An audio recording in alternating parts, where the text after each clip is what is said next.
Hey creative friends! If you ever wanted to learn how to sketch in Procreate, but you're not sure where to start, you're in the right place. Today I'm going to show you step by step how to create a sketch in Procreate using a photo reference. And I'll be sketching this little bumblebee on a daisy, a photo I took in my park near my house last spring. If you'd like to follow along, I've made a free Procreate Sketcher Starter Kit. It includes a photo, a pencil textured sketcher brush, a rose outline template you can trace in color, and a coordinating color palette. You can grab it in the description below. Sketching on an iPad feels a little different from paper. The surface is smooth and there's no tooth or texture, so at first your lines can feel a little bit slippery. Give yourself a few minutes to adjust to this different drawing surface. Something that really helps me is getting a screen protector that has a very paper texture surface, and that makes it feel a little bit more like drawing authentically on paper. Also, if your hand sticks to the surface of the iPad, which mine often does, get yourself a 2-finger drawing glove. These are really handy and helps you move your lines smoothly across the page. Let's start by opening Procreate and creating a new A4 canvas at 300 dpi. Procreate has a default A4 size, and if I open it up and go to the wrench tool and go to canvas information and dimensions, you'll see that it is 300 dpi, which is high quality and means that my image will be great if I choose to scale it or print it. You can rotate your iPad however you like. If you prefer drawing in a landscape position, that can work really beautifully, especially if you are drawing a landscape or a wider image. But for this drawing today, I'm going to work in portrait position. Before we jump into our sketch, it really helps to warm up your hand. Try a few of these exercises with your sketcher brush. Light continuous circles.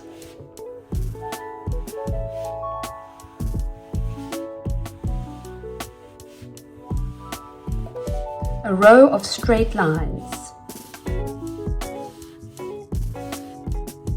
Ellipses, tilted at different angles.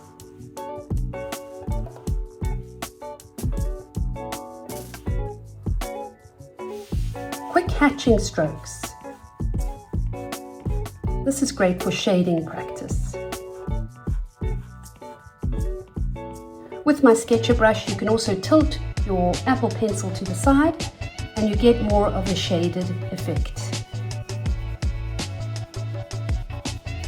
It's also pressure sensitive, so you can press really hard to get a darker mark and then lift your pressure to get a much lighter mark. And finally, let's try a few gestural scribbles.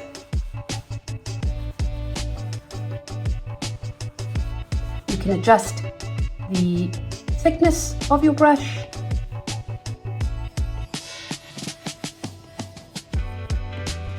These warm-ups help train your muscle memory so your lines feel natural later. Now let's bring in our reference image. You're going to go to the wrench tool, you're going to select canvas, and you're going to click on reference. This is a lovely little window that pops up, and you can then import one of your photos from your photo album to use as a reference for your sketch. You can move this window around into a position that best suits you for your drawing. You can enlarge it, and you can zoom into the image inside, like so. I like to have mine in the top left-hand corner of my screen, just so that I have space to start my drawing. You can also print out your reference or use another screen, or you can work from life. It's totally up to you. Now we can begin our sketch by choosing our brush. So in our brush library, make sure you have the sketchy liner selected, and then you're going to start drawing the basic shapes. Keep your strokes light. Think of this as a roadmap rather than a finished drawing.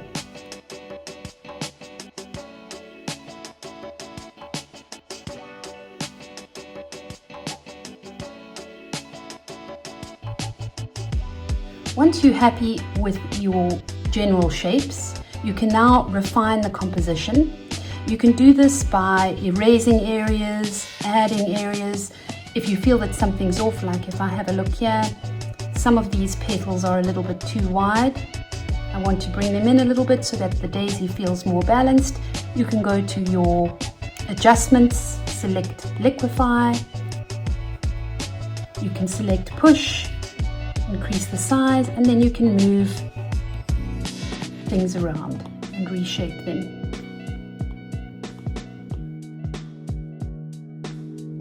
You can also go to your selection tool if you'd like to change the position of some element.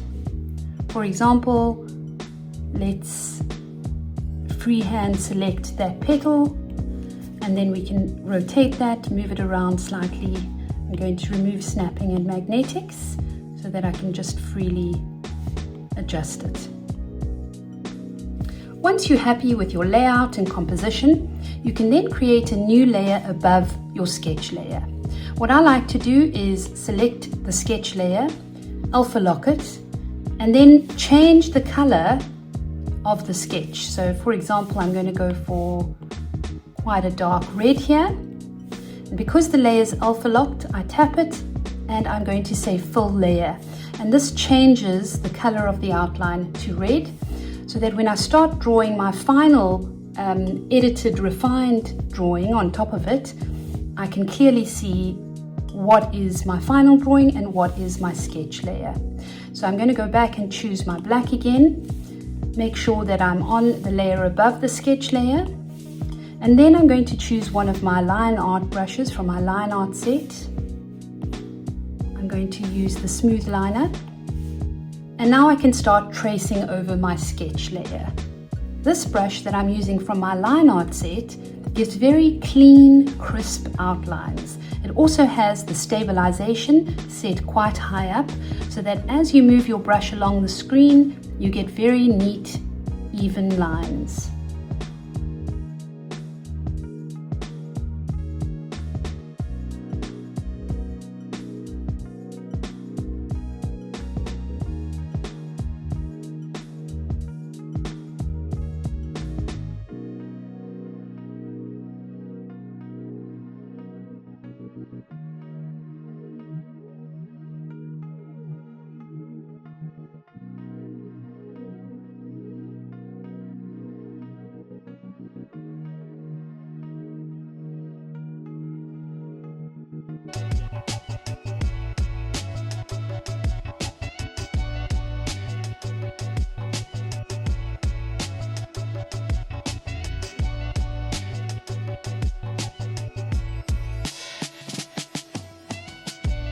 Okay, you can leave it as a sketch, or you can create a new layer beneath it and start adding color.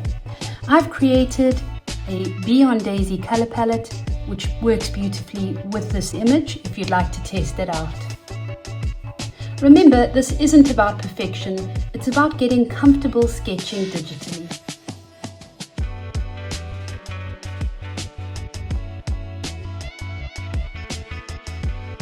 When you've finished, tap the wrench icon, share, select PNG, and then you can save to files or save as an image. You can print it, color it out later, or use it as a base for a watercolor effect. If you enjoyed this, grab the Procreate Sketcher Starter freebie below to practice with the same brush, a rose outline, and a palette. And check out my full brush sets and weekly resources inside my Patreon. Remember, the best way to get better at sketching, digital or traditional, is to draw a little every day. Be kind to yourself, have fun, and I'll see you in the next video.